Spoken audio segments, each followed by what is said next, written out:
Barishal Sher-e-Bangla medical college হাসপাতালের জরুরি বিভাগের চিকিৎসা সেবা সীমাবদ্ধ হয়ে পড়েছে। ভর্তির মধ্যে 4 থেকে 5 ঘন্টার চিকিৎসার জন্য দিনের পর দিন ওয়ার্ডে ভর্তি থাকতে হচ্ছে অনেককেই। ভর্তি থাকা রোগীর চাপ বৃদ্ধি পাওয়ায় হিমশিম খাচ্ছেন চিকিৎসকরা। বরিশালের শের-ই-বাংলা মেডিকেল কলেজ হাসপাতালের জরুরি বিভাগে মিলছে না জরুরি চিকিৎসা। বছরের পর বছর ধরে চলে আসা এই অবস্থার কোনো পরিবর্তন দেখছেন না রোগী ও স্বজনরা। অপারেশন থিয়েটারে নেই প্রয়োজনীয় যন্ত্রপাতি, ক্যাজুয়ালিটি কক্ষে রোগীর জন্য কোনো বেড নেই, নেই অক্সিজেন ও জরুরি ওষুধের ব্যবস্থা।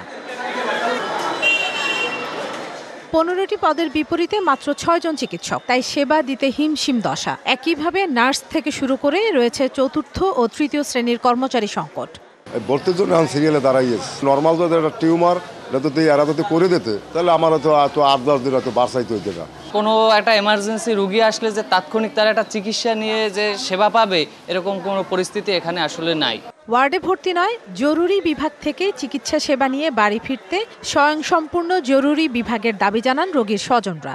সম্পূর্ণ একটা হসপিটালের মধ্যে যা থাকা উচিত এইখানের মধ্যে স্বল্প পরিসরে সব থাকবে, কিন্তু এখানে নাই। জরুরি বিভাগটা একটি স্বয়ংসম্পূর্ণ বিভাগ হিসেবে প্রতিষ্ঠা লাভ করুক, এটা আমাদের কাম্য। জনবল থেকে শুরু করে নানা সংকটের কথা তুলে ধরেন জরুরি বিভাগের চিকিৎসক। আমার এখানে রোগীকে যে ভর্তি রেখে আমি একটু চিকিৎসা দেবো সেই জায়গাটাও নাই। লজিস্টিক কিছু সাপোর্ট যেমন অক্সিজেন, বিশেষ করে এখানে যদি ক্যাজুয়ালিটি ডিপার্টমেন্ট খোলা যায় আর কি, সেটা হচ্ছে সব থেকে বেটার। জনবল নিয়োগ দিয়ে ক্যাজুয়ালিটি বিভাগ চালু সহ সব সমস্যা সমাধানের আশ্বাস দেন হাসপাতালের পরিচালক। আমাদের যেটা ইনফ্রাস্ট্রাকচার আছে ওই পুরো ব্লকটাকে আমরা ইমার্জেন্সি ক্যাজুয়ালিটিতে টার্ন ওভার করবো। সামনের দিকে আপনার 10টা বেড আছে যেটাকে আমরা ক্যাজুয়ালিটিতে হিসাবে কনভার্ট করব। মেডিসিন অবজারভেশন, আরেকটা করবো সার্জারি অবজারভেশন, আরেকটা করবো গাইনির অবজারভেশন।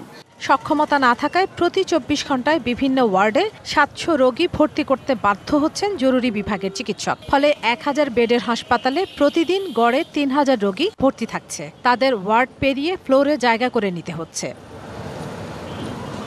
DBC news desk.